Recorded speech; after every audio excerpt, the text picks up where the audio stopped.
like to call to order the December 19th, 2017 regular formal meeting of the Iowa City Council. Roll call. Botchway. Here. Cole. Here. Dickens. Here. Mims. Here. Taylor. Here. Thomas. Here. Throgmorton. Here. Welcome to your City Hall on this beautiful summer day. Oh, wait a minute.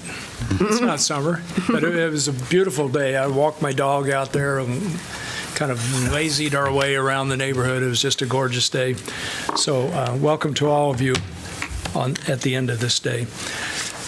We have a special presentation to make, and I'd like to ask Councilman Terry Dickens to walk around the front as if he was still in elementary school. Uh-oh. Going to the principal's office again. Yes, Terry. I didn't do it.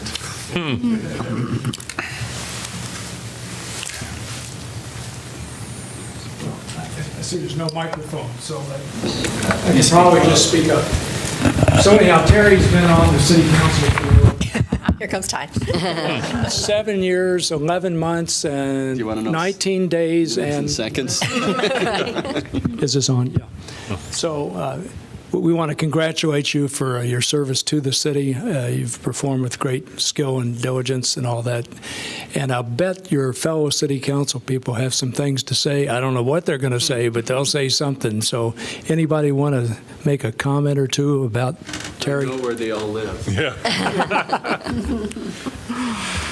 I'll go last. Okay, I'll go first. I'll just say that I've really enjoyed serving with you. I've learned a lot from you. It's always fun to look down the aisle and see you smiling. You're always smiling. And it's been a pleasure to serve with you, knowing that your family has had that established business here in Iowa City for, 75 years, isn't it now? You're just 70 years, and that's just amazing. And your service to the council, you've been a great part, a big member of the community for years, and going to miss you. It's been a pleasure working with you, Terry, and you're a mensch to me. You're a good guy. That goes a long way in serving on council, so thank you for your time. I'm gonna miss the jokes.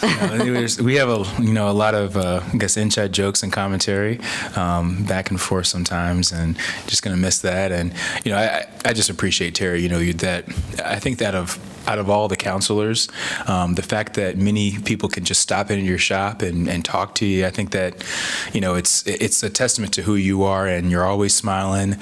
You're always ready to have that chat. So just you're an amazing guy. So appreciate it. Terry, I've observed you both from the podium and right off here to my elbow. And, when I think of really what represents the best of Iowa City in terms of its history, in terms of civic service, in terms of small business, I learned new things, like, for example, I didn't know that JFK appeared at the Jefferson Building in 1961, 62. But that's precisely why it's such a joy to have known you. I think that you really represent the best that our community has to offer. And, some people say that I like to talk a little bit, but you are someone who listens. And you don't really say something unless you really have thought carefully about what you're about to say. And so when you speak, people really listen. And so I think your composure and the way you handle yourself in the public has been just the right fit for this community. So I wish you the best in retirement. Lay off those cigars, and I hope we can stay in touch. I don't know if Jeff and Ashley and Eleanor and Kelly want to say something. Oh, sorry, Susan. Right, you did say last. Oh, well, that's fine. It's been a fun 8 years. You're deserting me, though. Yeah, Marion left us first, and so. Louise. No, it's been a lot of fun. Terry and I ran together twice in terms of, being up for election at the same time, and have really enjoyed getting to know you and spending time together. And you've given a lot of service to this community. I think, as people said, not just on this council, but just the work you do in the community, and like people said, with the store. And we will still be coming in. We'll still come in to complain. We'll still come in to swap stories. But you'll be missed up here. You'll be very much missed up here. But I'll be seeing you around. So, Terry, you've probably noticed I have something in my hand. Yeah. So one of your passions had to do with St. Patrick's Church and Fraunholz Miller Park on the east side, and you've put a lot of energy into trying to make all that happen. And as a consequence of that, what we have is a painting by Marcia Wegman, right, one of our local artists, of that park. I'll show it to all the council people in just a second, of the park looking towards St. Patrick's Church. And there's, what is this on the back? That's a certificate for framing it, is that right? Yeah. Where? His choice. Oh, any place you choose. So let me show it to the council people. They haven't seen it yet. Oh, very nice. Very nice. It shows up missing. Yeah, so thanks for your great work, 8 years of service to the city. I hope you enjoy that. Very nice. Thank you. You want to say anything? Congratulations. I'll wait till the end. How many days? 13. Please join me in congratulating Terry for work saving the city.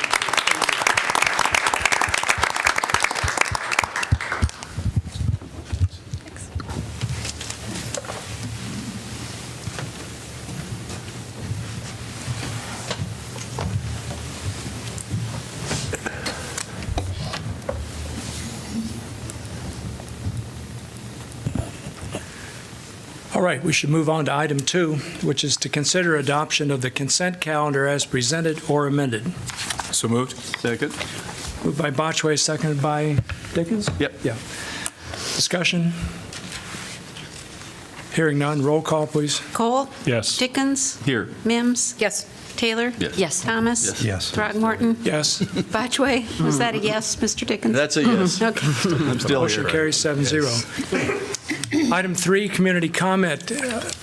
Anyone who would like to speak to us about any topic that's not on the formal meeting agenda should feel free to do so now. Please take not more than 5 minutes to say whatever it is on your mind. And when you come up, please state your name.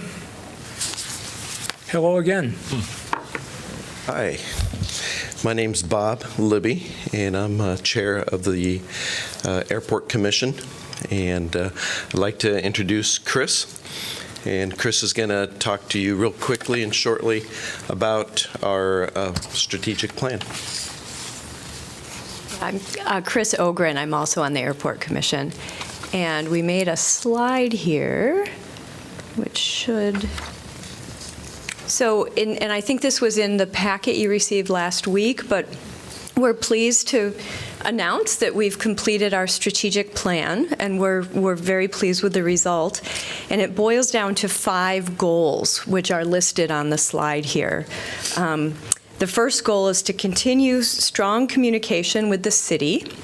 And by the way, 3 of these 5 goals also relate to goals in the City Council strategic plan, so we think that aligns nicely.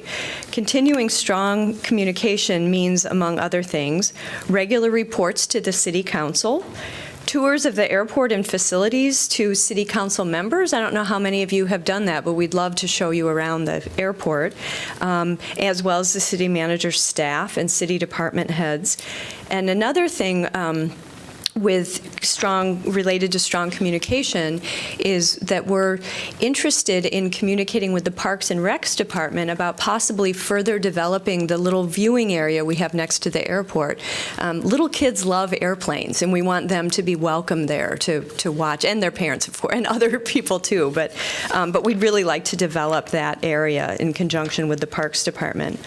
Goal 2 is developing and maintaining funding mechanisms, which includes regularly reviewing and revising the airport's sources of revenue and applying for federal, state, and private funding, of course. And goal 3 is increasing the use of the airport. We'd like to see more people in the Iowa City airport, or Iowa City area regularly at our airport. So we'd like to develop and implement, or we're planning to, a marketing plan that involves communicating with pilots in the area, with area businesses and residents, and with people who might be future pilots, and encouraging them to take lessons. And we're also planning a celebration of the 100th anniversary of the Iowa City Airport for next June. The Iowa City Airport is the oldest airport west of the Mississippi still operating in the same location, and it'll be 100 years in 2018. And we think that's a pretty big deal, and we'd like to celebrate it and use that also as a way to make the airport more visible in the community. Goal 4 is maintaining the safety and aesthetic appeal of the airport infrastructure. So related to that is that viewing area I mentioned. Also, working with or advocating for continuing the sidewalk down Riverside Drive there toward the airport. There isn't good sidewalk now if you wanted to ride your bike to the airport or something. We have plans to paint airport hangars and to improve landscaping. And finally, Goal 5 is implementing the master plan, which involves a plan for short-term capital projects and developing them as funds become available. So we're happy to answer questions, but you have the strategic plan also in your materials. So are there any questions? I was wondering about one thing, Chris. It has to do with the first item on your list. I wonder if you've tried to reach out to the school district to find ways to connect with the diverse array of kids that live in our city and invite them to come out to the airport, learn what's going on there, just get a sense that, in fact, there is an airport in Iowa City. That's a terrific idea. Yeah, and I know a council person you could talk to if you want.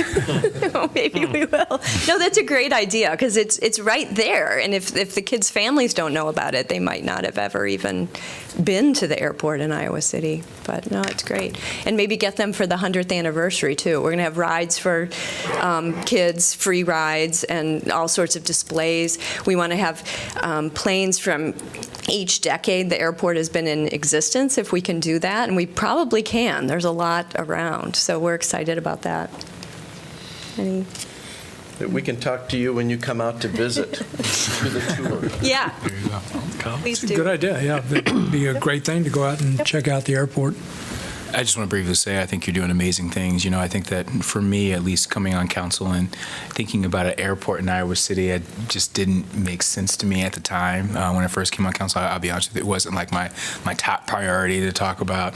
But I think that things that you have done, just some of the community engagement activities that I participated in, speaking of, young, son that, had an opportunity to see some of the different planes and things that are a part of some of the either the pancake breakfast or some of the other things you do. I can't remember the particular name of the one that I'm thinking off the top of my head, but I'm just really supportive of that community engagement piece. I think, Susan, you were there, recently went to an event there. Shelter House. Shelter House Oh, event. yeah. That was like phenomenally Oh, lit. Just so surprised of the different uses from a community engagement standpoint. So continue the work. Just kudos. Thank you. Well, it's good to hear. And yeah, there's a meeting room above the main terminal in the airport that anyone can rent out, and there's no charge for that. You just have to sign up for it. It's a nice little, maybe a meeting of 20 or so people or a few more. It's a really great room. So yes, come to the airport. Well, and I think this is great because I think a lot of people, because it's not a commercial airport where people go and, they bought their ticket and they're getting on a commercial airline, a lot of people don't even go because Right. they don't really know what's there, where can they go, where can't they go, those sorts of things. So I think the more, we can get that word out, and as people are there for other kinds of events and get on the property and kind of see things, I think that's very beneficial to the public. And I'd like to commend you for your work on the strategic plan, just looking back on the minutes that were given to us. It took you months and really hard work, and the fact that it so coordinates with the city strategic plan is really wonderful, and that it all fell into place. And I'm looking forward to the 100-year celebration, and I think, and that was one of your other goals, is to increase the community knowledge about the airport, and I think that'll be a good time Yeah. to do that, and so I look forward to that. Great. And can we get another jet at the entrance to play on? Oh, that was cool. A couple years ago, we did clean that one up some. But yeah, if you want to spring for it, we'd love to have another He can't Actually, if you're help. looking for a retirement job, you're looking for somebody to clean it. I need to keep busy. Thanks so much. Keep up the great No, work. you're welcome. Thank you. Here. Thank you.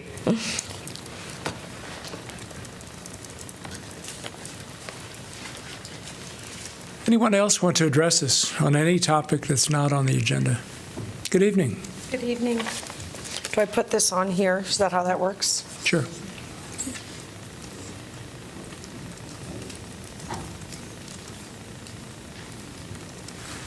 My name is Laura Ruth. I live in a single-family home in the Longfellow neighborhood at 828 Dearborn Street. My home happens to be in the prevailing flight path of the Iowa City Airport. I am here this evening to share with you, I guess, the countervailing opinion, which is my discomfort at the process by which the Airport Commission engaged in strategic planning, including how they solicited public input for their strategic plan, and the process by which they submitted that plan to you last week, but then proceeded to come and present to you this week. I feel that they've largely omitted the negative comments that they received from the final narrative of the plan, and they've done nothing to plan for or mitigate the negative impacts of increased activity at the airport. I attended several Airport Commission meetings during their planning process. I provided both verbal and written comments, as well as participated in the community survey, which, it must be said, was only available to the public for a very brief period of time. I do not feel that the resulting plan reflects the level of concern that I and others raised and shared with the Airport Commission about the airport's impacts on neighborhoods, particularly as it relates to flight noise and low elevation entry into airspace over our homes. The Airport Commission's planning process was, in my estimation, fairly disingenuous. It was intended only to shore up the airport's agenda, which seems to be to maximize the number and size of aircraft using the airport and increase the number of landings and takeoffs occurring to maximize the gallons of aviation fuel sold. The fixed-based operator even bragged in one Airport Commission meeting about how the Iowa City Airport had the cheapest av fuel around. Note that the fixed-based operator gets a cut out of every sale for every gallon of fuel that goes out of that airport. So just what I wanted, to have our airport be the Casey's of av fuel so that my china cupboard rattles uncontrollably several times every single day as jet traffic continues to increase. And now, the Airport Commission's choice to passively submit to you tonight their resulting strategic plan without its submittal being posted as part of this meeting's agenda, nor including the plan itself in the City Council's meeting packet, so as to ensure that there would be virtually no public notice or comment. It seems further evidence in my mind of their disinterest in open public dialogue about concerns related to noise and flight impacts to the health and well-being of property owners in the flight path. I am frustrated and disappointed with the city. I expected better. I don't trust the Airport Commission to protect my neighborhood, and I don't think their strategic plan is worth the paper that it's written on. I challenge you to hold the Airport Commission and the airport itself to account.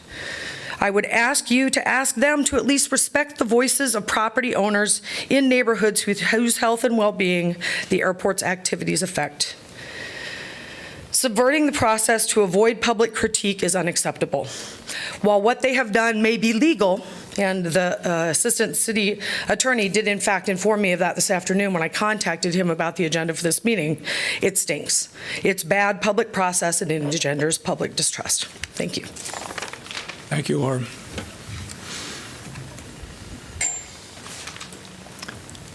It deserves some reflection. Anyone else like to address this topic? Not this topic, but any other topic that's not on the formal meeting agenda?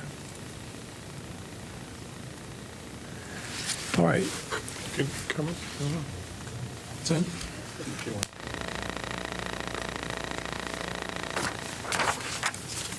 it? Sure. Please come up. No. I'm not sure if we're finding it on the formal agenda here. Well, I'll tell you if you are. Don't worry about it. All right. But just state your name and, tell David us. Teagle. And we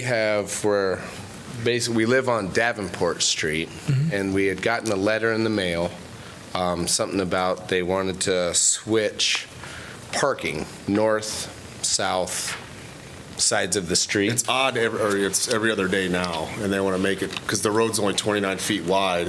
Is this on the agenda for Yeah, can you stop for a second? Is this on the consent calendar? This particular? The Davenport one was. Yes, it is. It was part of the consent calendar and correspondence. The 1200 block of East Davenport Street between Reno and Pleasant. I think you should still be able to speak about it, but it was on our consent calendar. which is a way that we address a lot of topics at one time. So we butted in. No. Go ahead. Yeah, so please express your concern or. Well, we have kind of multiple concerns about this. As I've bought multiple properties around that area, and then I live on the corner of Reno and Davenport. The point is, we have 6 kids there, and people drive way too fast through that. And so I parked 2 cars there specifically so people would slow down, because we have 6 kids between us, and we taught them all how to ride bicycles and play football and all that in the yards, and they run across the street. Well, there's a lot of older folks that come flying up there at 40 miles an hour and don't slow down at all, and one of our kids is going to get killed if we don't. And just by me moving my car to one side of the street's not going to matter whether this is fast or not. Right there on Reno needs to be a stop sign, the parking situation is not the issue. It's because these people have to slow down to get through that. We've seen huge motorhomes come by that go tailgating that can drive through the 2 cars, but I parked 2 cars there just so people will slow down in the evening so we can play in the street and teach our kids how to ride bicycles. Just more of a conscious thing that, if you have 2 cars parked there, that obviously it just slows everyone down just enough to where 25 is the speed limit, but being that it's a dead-end street to the park, you really don't need to be going more than 25 miles an hour, because you're not going through. You're not traveling through town. This is a neighborhood that we're trying to keep everyone down to begin with.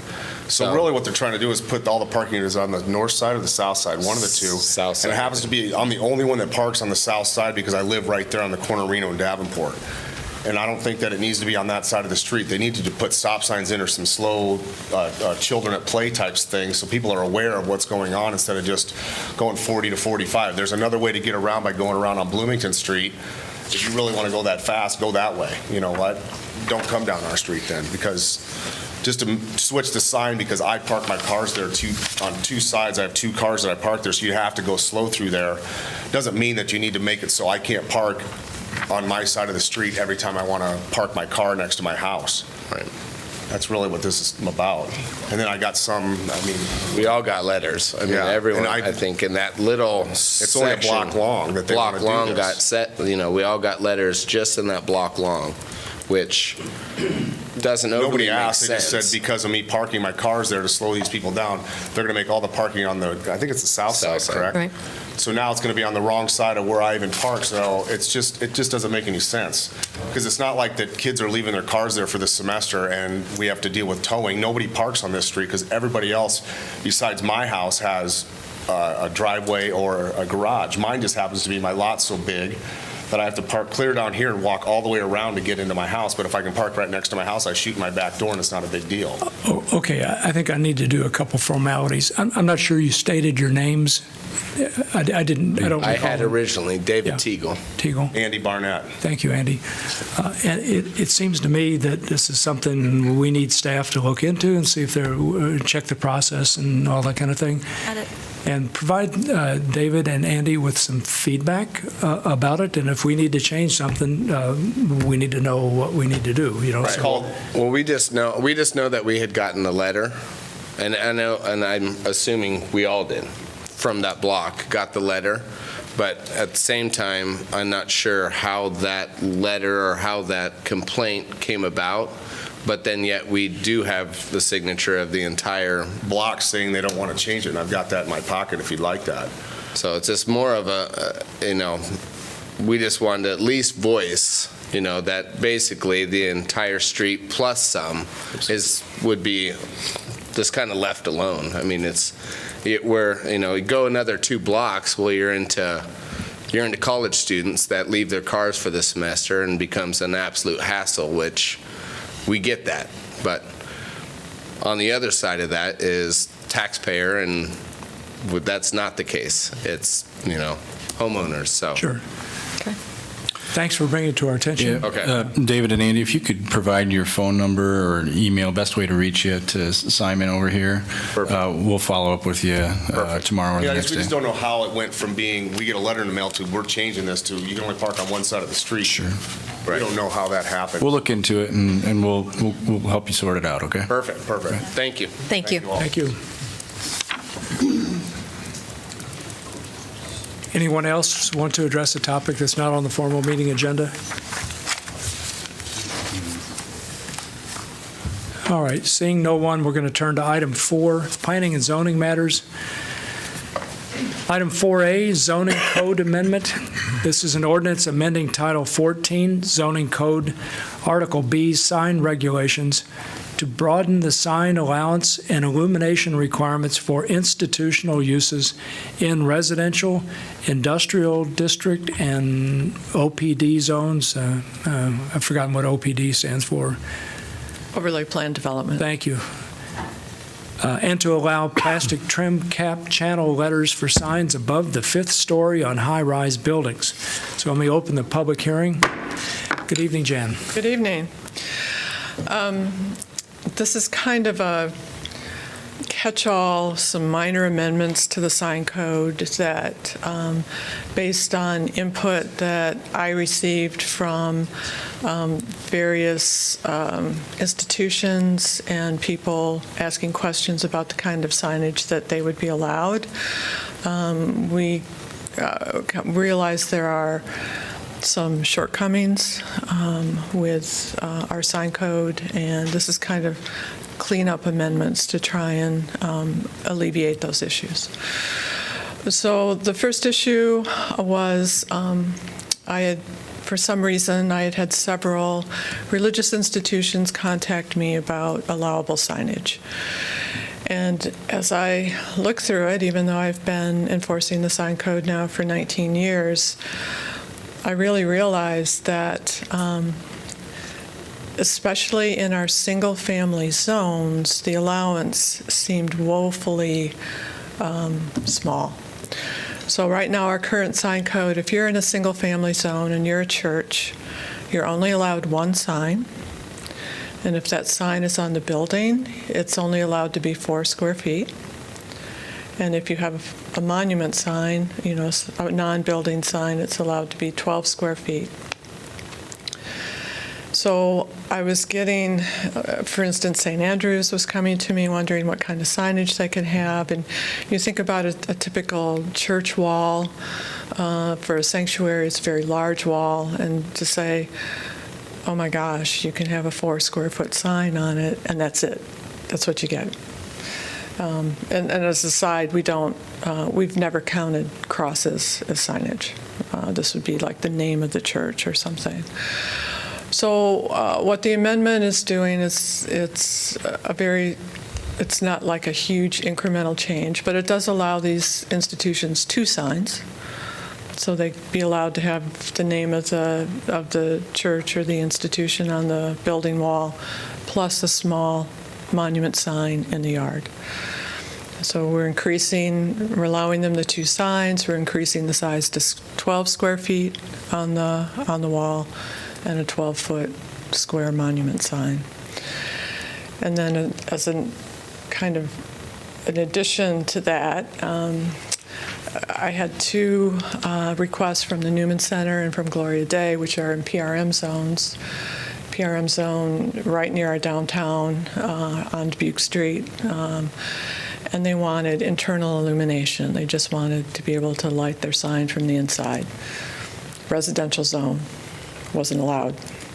And it just seemed reasonable in these types of zones to allow that. There's very few PRM zones in Iowa City. This is the only one that has institutional uses in it on the Dubuque Street corridor. And the other 2 PRM zones on the west side near the university has no institutional uses, and the ones south of Burlington will most likely get rezoned to riverfront crossings if they're ever redeveloped. And then the last sort of cleanup amendment is, if you remember when we did that huge sign code change last year, we were focusing mainly on our pedestrian-oriented downtown. And we had decided that for pedestrian-oriented signs on our downtown store facades, we wanted signage that was more appropriate to experiencing that at a pedestrian level. In other words, we didn't need huge internally lit channel letters when you're standing 5 feet in front of the entrance. What we didn't sort of count on was that we reference signage in our riverfront crossing zones to the CB10 zone. And as we're all aware, we're getting some very large high-rise buildings in our riverfront crossing zones. And I started getting input from the Hyatt, from the Hilton, from our Sheraton is going to be rebranding soon, wanting to brand their buildings. And the most common way is with that plastic trim cap letter. It's the most ubiquitous form of large channel letters, and they are used as wayfinding signs and larger signs for vehicular traffic. So our best solution was to allow those, but only on these high-rise buildings and only above the 5th floor, so they don't affect that pedestrian interaction. So that's basically what's in front of you. So if you have questions.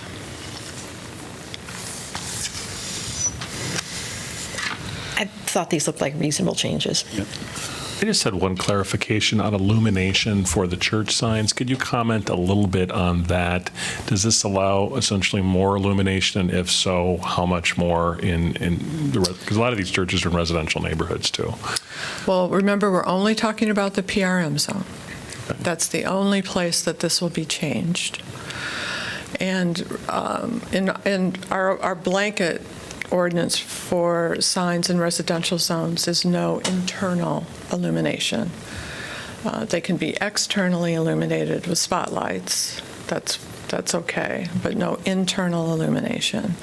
So in both of these cases, the sign is only allowed to be 24 square feet in a PRM zone for a monument sign. And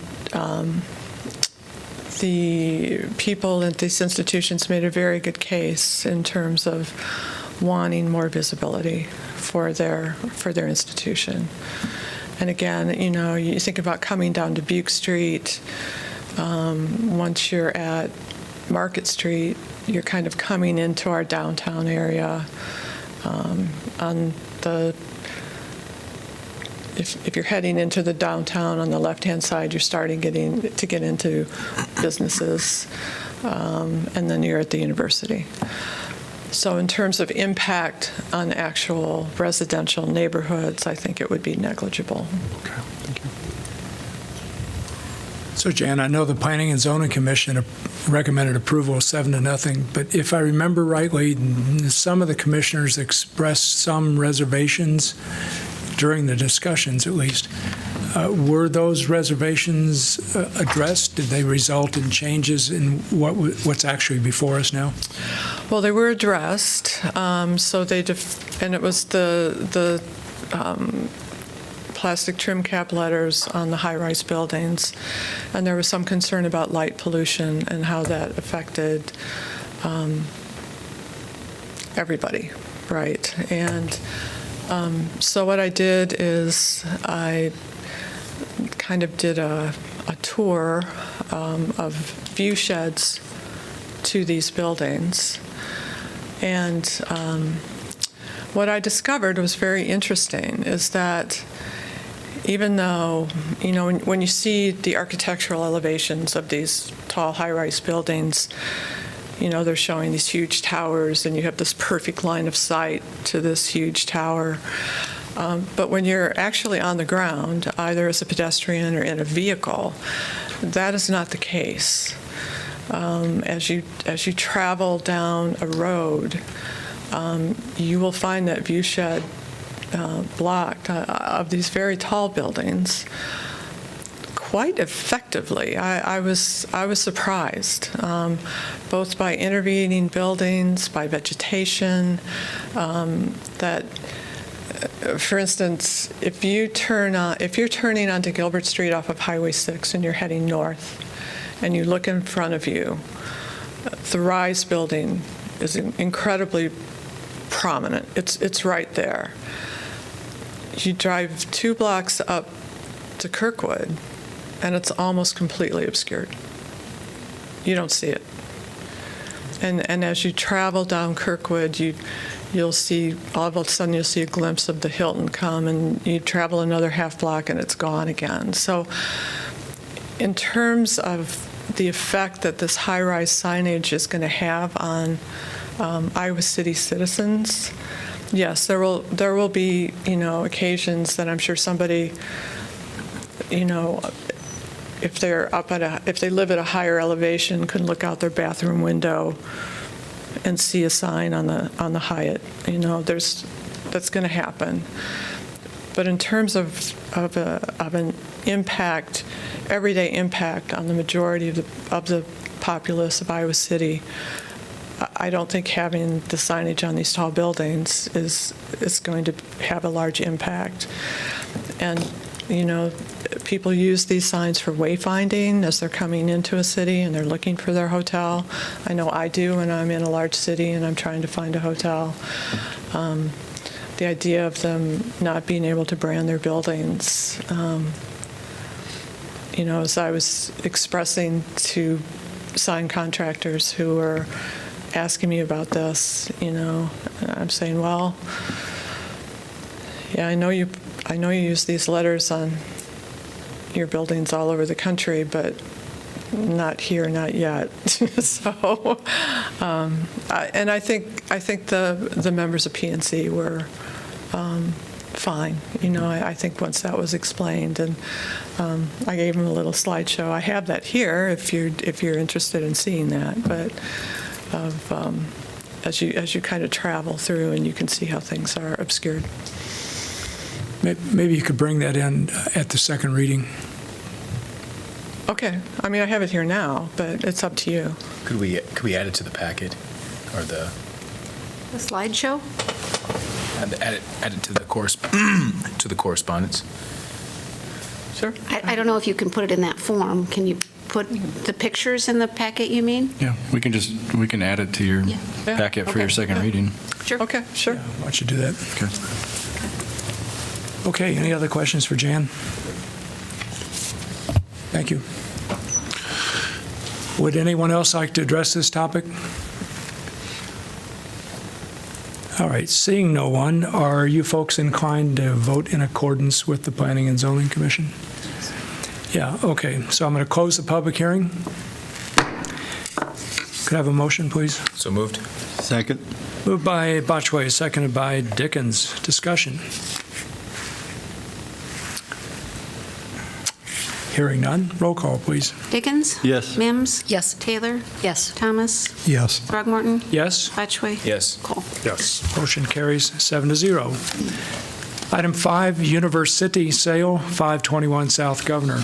This is a resolution authorizing conveyance of a single-family home located at 521 South Governor Street.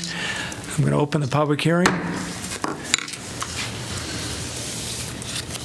so that anyone can speak to this topic if they want to. Seeing no one, I'll close the public hearing. Move resolution. Second. Moved by Thomas, second by Botchway. Discussion? I love these buildings. Somebody has to say that because it happens every time we have one of these on our agenda. So actually saw the fire department, a couple of our firefighters working on a building on North Lucas Street just a few days ago. It was a building that's now a university house, and they were just in there doing some sort of dry practice. No fire, no water, just practicing various things. Okay, that's irrelevant to the motion at hand, though. So any further discussion? Next one will be number 60, so this is 59. Yeah. So Yeah. that's pretty impressive. It is pretty impressive. Okay, roll call, please. Mims? Yes. Taylor? Yes. Thomas? Yes. Throgmorton? Yes? Botchway? Yes. Cole? Yes. Dickens? Yes. Motion carries 7-0. Item 6, Happy Hollow Park Restroom and Shelter Replacement 2018. Approving plans, specifications, form of agreement, and estimate of cost for the construction of the Happy Hollow Park Restroom and Shelter Replacement 2018 project establishing amount of bid security to accompany each bid, directing city clerk to post notice to bidders, and fixing time and place for receipt of bids. I'll open the public hearing. Good evening, Julie, and good evening, I'm blanking. Kumi Sorry. Morris, our facility manager. Kumi, thank you. My bad. This is a project you've seen once before. We put this out to bid earlier last summer. The bids came in very high, so we rejected them at that point. We're going to go through some changes, minor changes that we've made to hopefully bring the cost down a little bit, but we think that really more the bidding climate this time of year will make it possible that we can get this project in at a price that we can accept and get going on it. So Happy Hollow, 800 Brown Street, one of our more historic parks, but as you can see, the current restroom and shelter building is not very historic. A lot of what we've done in the design of the replacement has to do with the neighborhood in which this park sits. It's been through Historic Preservation Commission to get all their feedback and approvals on this. And with that, I'll let Kumi explain some of the changes this time. Sure. So we have about 5 changes. One is the schedule. So we are looking at bidding it in winter construction. What we found from talking to the contractors that bid it the last time, we bid it in June and tried to complete it by October. We found that many of them added substantial liquidated damages to try and meet that deadline. So we'll find that by bidding it at this time in the year, we'll reduce some of that cost. So that's one thing. The second thing that we're doing is we're going to a different gauge and material. We do have to keep it as a metal flat panel with a standing seam to meet the historic preservation guidelines for that neighborhood, but by going to a lighter gauge, we can still maintain the requirements for Historic Preservation Commission as well. The third thing that we're doing is we are changing the material of the actual timber material in the shelter structure. What we found was that the restroom pricing came in what we were expecting to see for that portion of the facilities. The shelter structure, however, was substantially higher, and what we found was that the glue lam was the major issue in terms of the cost. So by changing the glue going from glue lam to regular timber construction, which still meets Historic Preservation Commission's guidelines, and having it be stained and sealed, will reduce that cost of the shelter to about $30,000. So we're going to look at that as well. And we are looking at options for the column connections. We found that that was actually not as that cost was not as predominant as was earlier indicated to us by the consultant. They were saying that we would see a substantial cost from going from concealed to exposed fasteners. We found that was pretty minimal, actually. That cost change was from contractors was between $2,500 to about $4,000. So we'll probably still go with the concealed if the bids come in appropriately. It's being bid as an alternate, so the bid documents have it as exposed, with the concealed being as an alternate, so we can get the actual difference in price.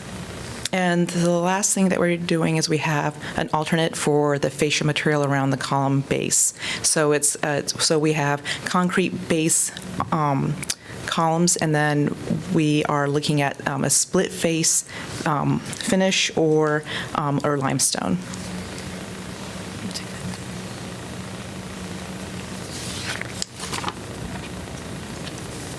Any other questions? Are the drawings with the city clerk? Is that? I'd like to look at the drawings. I believe they're Full plans, yes. okay. And I'd also like to, if I could, see before the city awards the project, to see what the bids are. I mean, I like the format that we're using. We have a base bid, and then we have the alternates. One thing I'd like to explore with the neighborhood is if we were to do any fundraising in the neighborhood, if we should need to include one or both of the alternates. That I'd like to know it beforehand before you decide how to go with the project. As you see, we'll open the bids on February 6th, so can be in touch right after. Okay. Any other questions? I should mention our hope is that this will be constructed early in the spring and open for next summer. We realize the neighborhood has been patient with us, and I hope anyway. So we really hope to get it done this time. Julian, can I clarify on the dates real quick? You have an award date of February 6th. Is that the council Oh. meeting date? I'm sorry, you are correct. So bids opening is January 30th. So, and then we would hope to award it at the February 16th. Okay. So, John, we can touch base with you. We typically will open those bids in the afternoon on Tuesday, the 30th of January. We just need to make sure we touch base with you on the 31st, because the packet for the meeting in which this would be awarded would go out the next day on the 1st. Okay. Any other questions? Okay, hearing none, thank you so much.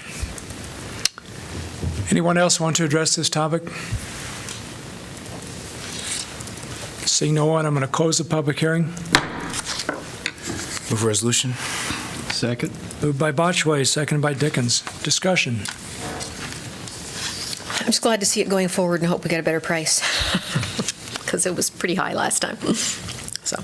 Yeah, me too, and it's a lovely park, and I think the shelter will, as the proposed, will really enhance it. And there's actually a gorgeous tree right next to that playground, play equipment, that is one of my favorite trees in the whole city. So the shelter will fit with it quite nicely.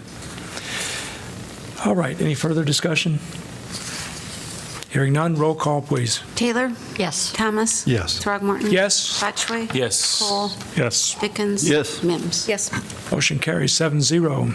Item 7, ordinance amending small employer definition. This is an ordinance amending Title II entitled Human Rights, Chapter 1 entitled Definitions, to exclude small employers from the definition of employer, matching state code. This is first consideration. Move first consideration. Second. Moved by Mims, second by Taylor. Discussion. Hearing none, roll call, please. Thomas? Yes. Throgmorton? Yes. Botchway? Yes. Cole? Yes. Dickens? Yes. Mims? Yes. Taylor? Yes. Motion carries 7-0. Item 8, rental permit requirements. This is an ordinance amending Title 17 entitled Building and Housing, Chapter 5 entitled Housing Code, to establish a rental permit cap and to strengthen the minimum requirements for rental housing. This is pass and adopt. Move adoption. Second. Moved by Mims, seconded by Botchway. Discussion. I don't know, there may be someone in the audience who would like to address this. All right, I don't see anyone. So council discussion? I would just say I'd want to thank staff for all the work they've done over the past 6, 7, 8 months to get us something that we can have in place before the first of the year, with the moratorium ending. I think one thing that's really important as we look at this, I don't necessarily like the term, but living document. I think this is something that we really have to look at and pay attention to, and maybe come back and make adjustments and tweaks as we go along. I think both Jim and I had conversations with an individual in terms of some of the exceptions, and people who are getting ready to retire and maybe had some plans and now see the value of their house going down because they're not going to be able to rent it. I'm not saying we can accommodate all those. I'm not suggesting that, but I think we have to kind of look at some of those things, and as we go along, look at what our exceptions are, make sure that the exceptions that are in place make sense, that they work in terms of helping us with that neighborhood stability, yet at the same time serve the property owners and residents of those areas as well as possible. So I guess just having said that, I see us coming back and kind of reviewing and tweaking as we get more input down the line. So. I would echo what Susan had said. I liked your concept of the living document, because I think as this process goes forward, I think we're one of the first in the state of Iowa to employ such a system in terms of rental permit restrictions. Is that right, Eleanor? We're the first. The first. So what I would encourage the people that, don't like this is that, they work with us and that they communicate with us and they work with our staff and they give us information, because I think that to me, I think I may have talked to the same person you did in terms of the retirement issue. Let's try to make this ordinance as good as we possibly can, while at the same time maintaining the integrity of what we're trying to do, which is diversity of housing types. We want every different type of housing type, long-term, short-term, and and medium-term residents in our neighborhood. And we think that's what this will accomplish. So I'm hoping the critics out there, I know there's going to be some, that they'll engage us, that they'll, you know, and maybe we won't offer these changes, but I think the living document, I think, is definitely something that I think resonates with me. Yeah, I think there are, with anything of this magnitude, there are going to be some unintended consequences. And, you know, I think we're beginning to hear about that. And so, yes, we will be needing to refine and look at those exceptions and see, you know, how we can address those unintended consequences where they've arisen. There has been some discussion in the media, you know, over our consideration of this. You know, I would like to remind those who have concerns with it that, you know, this is a complex issue. We're trying to achieve stability while diversity within our neighborhoods. The city is working, I think, in concert with the university in terms of building additional student housing. As we had in a previous memo, over the next, well, now and over the next couple of years, something like 4,000 additional beds being built within a mile of the main campus. There will be, I think there's been a little bit of misinformation on this, not intended to be misinformation, but there will actually be an increase in the amount of beds, if not units, in the core neighborhoods because of the lifting of the you know, of the occupancy cap. So we're not, there are a couple of ways of looking at this. It isn't simply units. It can be occupancy, and the occupancy, at least in some of the units, will be increasing. So, you know, again, my hope, as in many of the things we deal with in council, is how can we strike a balance? There are lots of different points of view that come to this. Our comprehensive plan acknowledged the imbalance. This is what we're trying to address, and you know, there will be refinements as we move forward. I would echo a lot of the comments. Excuse me. I would echo a lot of the comments that have been stated previously. I'm just proud of staff's work and flexibility on this. There's going to be a lot of concerns, you know, coming out from this, and so, you know, we're going to, you know, obviously bear with you and work with you on that. I am worried about, you know, I think the same person talked to maybe all of us. I'm worried about the media piece on this, and not necessarily throwing blame at the media, but you know, this kind of goes back to, you know, some concern I have with, you know, how information gets out, and I'm not blaming anybody. I'm just saying that this particular person felt like, you know, they didn't know about the information until just now, and that's the unfortunate piece about how our communication works. But we got to think about how we can do better or what we can do better, and I think that more concerns will come out from this as we, you know, finalize this agreement. I would like to revisit it again. You know, I agree with Susan from a living document standpoint. I also think that as we think about some of the HCC recommendations, and that's necessarily related to this, but as we think about the affordable housing conversation, I think it's important to kind of think about how this is going to affect that and what that looks moving forward. And then I do think, you know, lastly, some of this conversation needs to happen at the ballot box. And so ultimately, I think that we're, you know, obviously not we, but their staff responded to some changes that happened at the legislature. I know that, you know, unfortunately, based on kind of our structure of government, a lot of the concerns come here and not necessarily to the legislature. And I think that's a unfortunate situation, but I think that some of that needs to, you know, be that and happen next year considerably, because I think that it's, again, staff worked hard and with, you know, some issues that came before us previously to work some of those things out and change on the dime. So I'm proud of that, and I just think that we need to have a little more comprehensive conversation when we're talking about this issue. Anyone else? I would just make one last really quick comment, because I think this has been unclear to a lot of people in the public, and that this ordinance only applies to single-family and duplex structures. This does not apply to 3-plex, 4-plex, 16 apartment buildings, whatever. This is only to single-family and duplex structures that this applies to. Also, we are not taking anybody's rental permit away. The same things will be in place.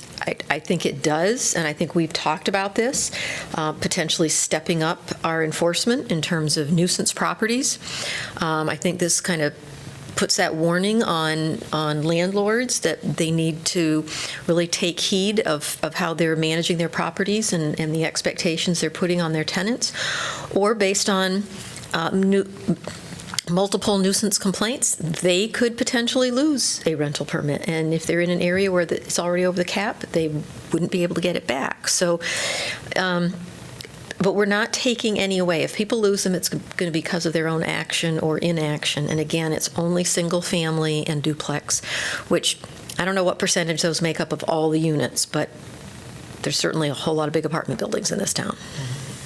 And also reminding those individuals in the single-family homes, that's the concerns I've heard, is that they try to sell their home and it's not selling, and so the other option is to rent it. And in that case, there is a clause that they can be allowed to rent that for a certain period of time, and people need to be aware of that. Right. Okay, I want to say just a few words that will echo some of what others have said. We need to adopt this ordinance to ensure that all of our neighborhoods, especially those that are located within walking distance of the university and the downtown, remain healthy, safe, livable, and stable for all residents. I recognize that concerns have been raised about possible adverse effects on the affordability of housing, but I believe we can accomplish the objectives of this ordinance while still taking effective action to improve the affordability of rental housing for students and other residents. I don't think they're mutually exclusive. And as long as we work together and try to figure out where the intersects are, we can figure it out. And as 2 or 3 other people have said, amendments are definitely going to be necessary on this over time, because it is a very complicated thing, and staff had to do great work to even invent the steps that we're taking. But for now, we need to get the new ordinance on the books. Okay, further comment, anybody? Roll call, please. Throgmorton? Yes? Botchway? Yes. Cole? Yes. Dickens? Yes. Mims? Yes. Taylor? Yes. Thomas? Yes. Motion carries and the ordinance is adopted 7-0. Item 9, this is revised in the current version of our formal meeting agenda. Building Automation Upgrades and Improvement Projects 2017. This is a resolution fixing new time and place for receipt of bids for the bidding of the City of Iowa City Building Automation Upgrades and Improvement Projects 2017 and directing City Clerk to publish advertisements for bids. Is there a motion? So moved. Second. Moved by Mims, seconded by Botchway. Discussion. Hearing none, roll call, please. Botchway? Yes. Cole? Yes. Dickens? Yes. Mims? Yes. Taylor? Yes. Thomas? Yes. Morton? Yes, motion carries 7-0. Item 10, council appointments. Applicants must reside in Iowa City and be 18 years of age unless specific qualifications are stated. Item 10A, Parks and Recreation Commission. We have 2 sets of vacancies here. So we have 2 vacancies to fill 4-year terms, and we have 8 applicants. We need to appoint 2 people, and no gender balance is needed, correct? And then we also have 1 vacancy to fill a 4-year term, and again, 8, but it'll soon be 6 applications to fill that 1 position. And the gender balance required for that 1 position depends on what we do with regard to the first 2 positions. Okay, so what do y'all think in terms of the first 2 positions?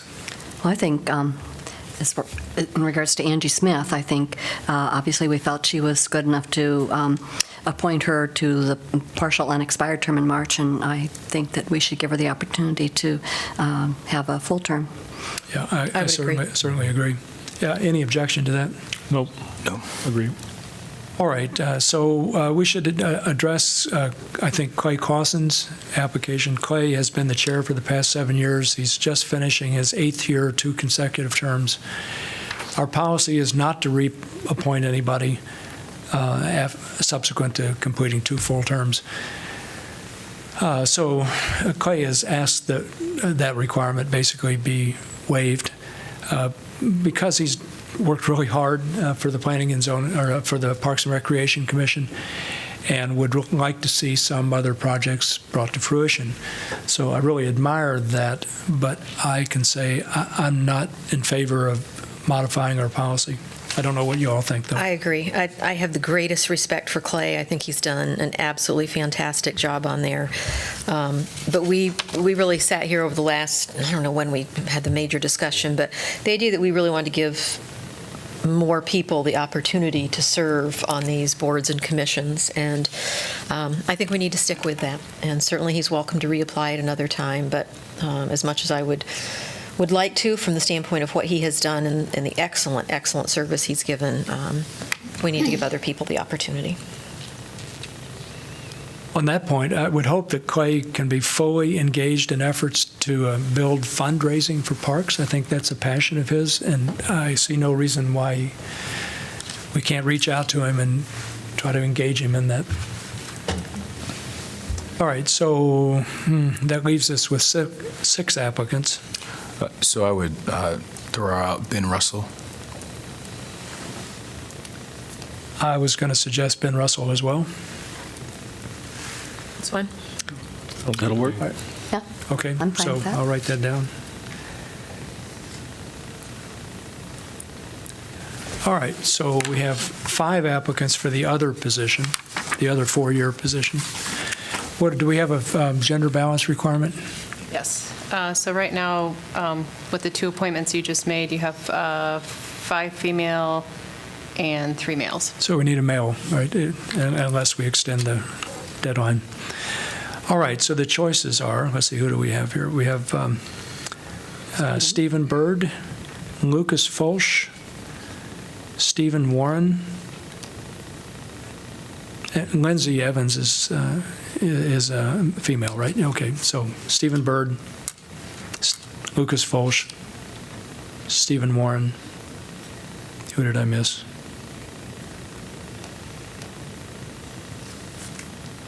All right. Is it? Amen. I supported, just based on their applications, Stephen Byrd or Stephen Warren. I would, well, I guess I'm not supporting both. I was going to say Stephen Byrd. I can go with Stephen Byrd. Stephen Byrd. Yep, that's fine. It's fine. Okay. All right, so we had 3 positions. We have chosen Stephen Byrd, Angie Smith, and Ben Russell. Could I have a motion to appoint them? So moved. Second. Moved by Botchway, seconded by Dickens. All in favor say aye. Aye. Opposed? Motion carries. All right, we need to discuss the appointment we made last week to the Board of Adjustment, or 2 weeks ago to the Board of Adjustment. There's a complication having to do with Ryan Hall's appointment. Could somebody explain our situation and what we need to do? There was an error with the gender balance when staff configured the current board members. We had down 2 males and 2 females. In actuality, it was 3 females and, I need to look at my notes, 3 males and 1 female. So we really needed to appoint a female. And the gender balance deadline requirement date was December 18th. So at that point, we should have probably re-added that position to see if we could get more applicants. And then I had called Ryan, talked to the mayor, and then I called Ryan to talk to him and explain the situation and that we would have to re-add. And one of the things that he brought up to me and wondered if it would make a difference is he said he's gender non-conforming. With our application, there's only a male-female choice. It's a drop-down box. And he said had there been a third option, he would have chosen that, I think, is what he had emailed Eleanor. Right, and so I can pick it up from there. So I got an email from Ryan noting that there are only the 2 options under. So if you look at the application, you've got mandatory questions and voluntary questions. Gender is mandatory and not down in demographics because of the state gender balance requirement. So that's a question that has to be answered. I appreciate the lack of other options, and I told him that, and I'd be interested in hearing what he would propose. And I think we shared this email with the mayor, and I was also going to talk to to Stephanie, our equity director. But the issue we're going to have to address is how we deal with that gender balance, that state law gender balance requirement, if we add additional categories to the gender. I'm just kind of brainstorming. I can think of a couple ways to handle this. You could put, I think when the state says gender balance, I should back up for a minute. They talk about a 50-50 split or half and half. They're seeing it as male and female. To accomplish the purpose of complying with the state law, we could change that to sex rather than gender. And we could put gender identity in the demographics. That would be one option. We could add one additional category to gender, saying like gender nonconforming. That was what Ryan identified as. And make a decision and say that if somebody identified in that way, they could fill a male or a female slot. These are things I've not completely thought through, and we need to kind of decide what we're going to do with the status, or what we're going to do with this particular appointment. So there you have it. Well, it seems to me that a way we could proceed is to ask you to explore these possibilities and present them to us later on. But with regard to this particular appointment, we could re-advertise and just proceed. I would agree. I think that's a reasonable way to go. And I should say that in my email to Ryan, I told him that we would be raising this with you, and invited him to share any thoughts he had about this particular appointment. And I didn't get any response from him. So, Can you tell me about the re-advertisement kind of timeline? When would be the deadline then? Yeah, I think if we put it in right away, we could do a January 9th deadline with appointment on January 16th, because with a re-ad, we don't need to follow that 30-day. Right. We just have about 14 more days we need to advertise for. So it's not. So it wouldn't be for this meeting. It would be the next meeting. The 6th, right? Or no? It would be the second meeting. Second meeting in January. Second meeting in right. January. Yeah. I'm comfortable with that. I mean, I think that there's some questions or some issues with that. I'm glad that Ryan has brought up that I'd like to get some information on. But talk to Stephanie about it, and we'll give you our recommendation. Okay, so we're in agreement about how to proceed here? Okay. I'm recusing myself. Well, do we have everybody else said yeah? Okay. All right, so we can turn to item 11, announcement of vacancies. Again, applicants must reside in Iowa City and be 18 years of age unless specific qualifications are stated. We have two vacancies to fill unexpired terms on the Airport Zoning Board of Adjustment, one vacancy to fill a term on the Airport Zoning Commission, and one vacancy to fill an unexpired term upon appointment to the Airport Zoning Commission, one vacancy to fill a full term on the Board of Appeals, one vacancy to fill an unexpired term on the Community Police Review Board, one vacancy for a Jefferson Street representative to fill a full term on the Historic Preservation Commission, one vacancy to fill a 3-year term on the Public Art Advisory Committee, and one vacancy to fill a 3-year term on the Telecommunications Commission. Applications for those positions must be received by 5 p.m. Tuesday, January 9, 2018. We also have a new announcement, one vacancy to fill a 3-year term on the Senior Center Commission. Is this the one Jay Honahan had to decline? Yes. Yeah, okay. And applications for this position must be received by 5 p.m. Tuesday, February the 13th, 2018.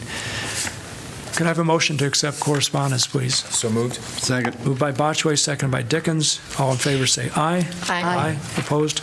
Motion carries. Gustav? This is item 12, community comment. Hello. As you probably know, students are on break after finals week and everything like that. A lot of people headed home various things like that. And then I also want to wish a happy retirement, Terry. Even though I only got to know you for like 6-7 months, you're just kind of a happy guy on the city council, and I always enjoy that.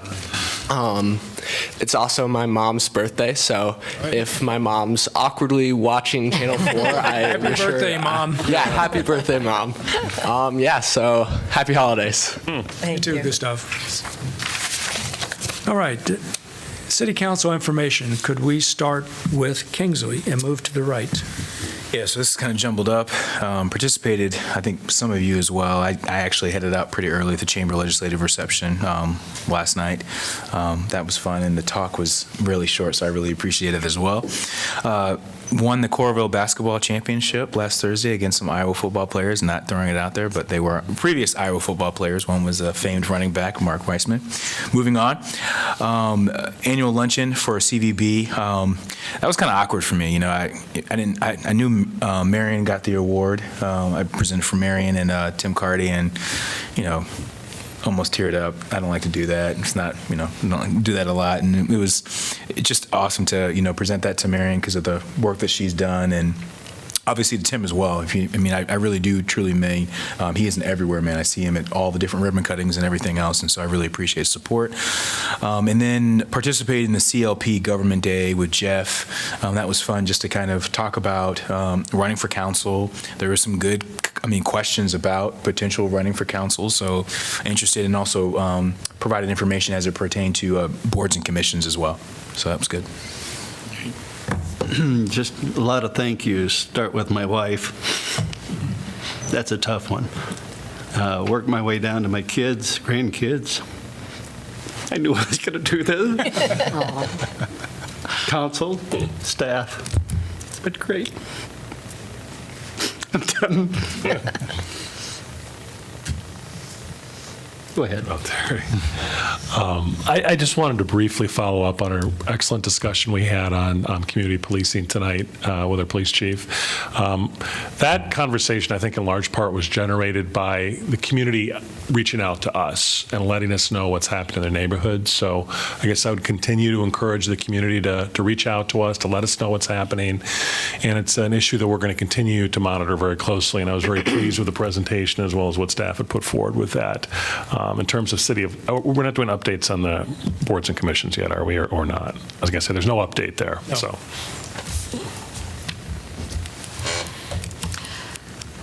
Received an invitation from the Minimum Wage Committee. They're having the Minimum Wage Committee report this Thursday, 9 a.m. at the Johnson County Admin Building, Suite 201. So that ought to be interesting, because I know it's particularly important with the county, the issue as far as the minimum wage and keeping it where it is, because we work so hard to get it there. And so everyone's welcome. A couple of events. One, both of which are annual events. The Center for the Book has an open house in December, which is kind of one of those little areas of the university that, you know, I think many people are not aware of, that do really interesting work. And, you know, they have kind of it's a fundraiser. They sell calendars. They serve food. It's really kind of an interesting experience of just this small little entity within the university.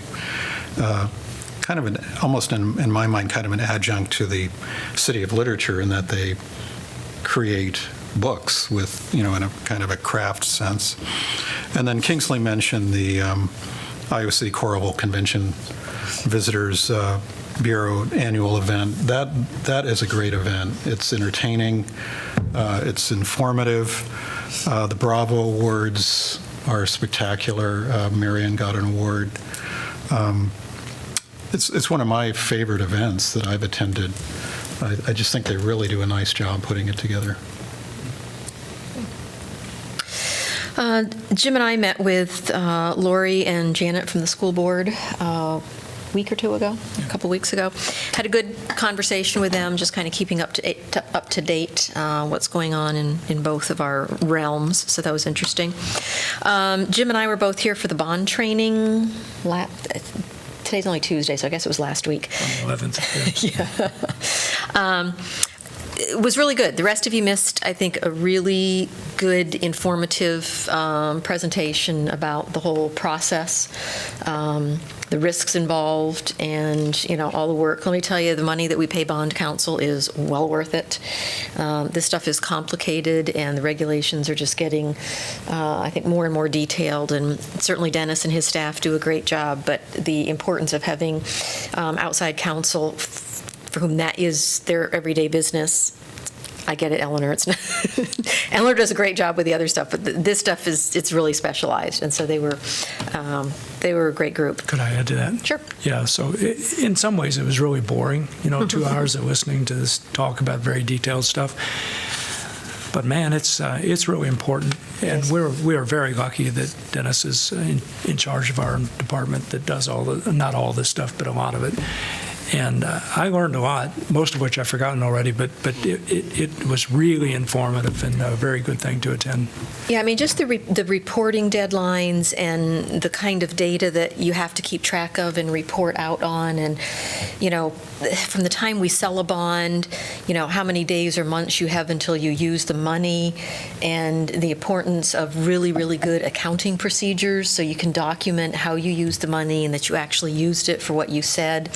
And Julie Seidel-Johnson was here, and he pointed her out and said, particularly, say, a department like Parks and Rec, where they, we go out and we sell bonds for something, and then all of a sudden maybe something changes and you have to delay things because, all of a sudden you find some Native American artifacts or something, and you can't go forward with a project, but you've already sold the bond. You can't just move that over somewhere else. I mean, you've got to go through very specific steps if you're going to do something different with that money. And so it was just very, very interesting and informative. And so I thought that was very interesting. I don't know, I told maybe one or two of you, during the campaign process, I did advertising with, and so went on KCJJ for an interview. And when I got done with that, I just kind of mentioned, hey, I'd be, happy to come back on periodically and just talk about, what's going on with the city. So I am going to be doing 2 shows a month on KCJJ. The second Thursday of every month, they do a noon show out at Monica's, and the last Tuesday of every month, they do I'll do an 8 a.m. show in studio with them. So just make everybody aware that I'm going to be doing that. Jeff and Jim and I met with Jennifer Daly from, what's the title of the organization now? Cedar Rapids, Iowa City Corridor Development. Corridor Development is the kind of shortcut name. So it was really nice to have a chance to meet her. I was very impressed with her background and the kinds of things she's done, from the children museums here to Peoria development and stuff. So really looking forward to getting to know her better and hoping to see some good results out of that. And then, the chamber reception last night was a lot of fun. Yeah, well, I participated in a lot of these events that have already been mentioned, so I'm not going to mention any of them, and I'm going to skip over other things as well. I do want to emphasize one thing. I had the opportunity to join with about 230 other people to attend the Oakdale Prison Community Choir's annual winter concert. It is a great experience. For those of you who don't know, anybody who's watching on television, there are inside members and there are outside members, meaning there are people from the broader community who go in once a week, every Tuesday night, to rehearse, to practice with these, 30 or so inside members who I've learned over the years, now that I've seen about 10 of these concerts, really look forward to these events and really benefit from them as well, because they ultimately, from the experience, learn to know that people care for them. And it's really moving to see that play out. President Harold was there the same night. He saw this unfolding, and of course one of his professors, Mary Cohen, is the director of the whole thing. She's the one who invented it and has done a superb job with him. And I'm proud to say my wife, Barbara, is a member of the choir and has been for, 7 years or something like that. So it was a great experience. And if you ever get a chance to do it, and I can tell you how to find out if you want to, we can make it happen. Is it just once a year, Jim? Twice. They do a spring and a late fall concert. Yeah. Okay, Jeff? Just real quick, Terry, on behalf of staff, thank you. You're as steady and reliable as they come. Yeah, I've always appreciated, you know the issues, you understand the complexity of the issues, and you have your ear to the ground on so many other things in the community. You were always willing to share that feedback with us on what you were hearing, and we're going to miss you dearly. We appreciate all the support that you gave staff. You've been a huge supporter of not only those of us in the manager's office, but staff throughout the city. And I know a lot of folks are gonna miss you. Thank you. I'll just quickly say it's only been a year, but it's been a pleasure, and I hope to see you more around town still. I'm not leaving. I know. Thanks. I'll just say thank you, and it's been a pleasure to work with you. Ditto to everyone. Thank you. Appreciate it. All right, Terry, carry on. Could I have a motion to adjourn to the work session? So moved. I've been practicing. Moved by Dickens, seconded by? Baylor. All in favor, say aye. Aye. All opposed, motion carries. We are adjourned from the formal meeting and now are back into the work session.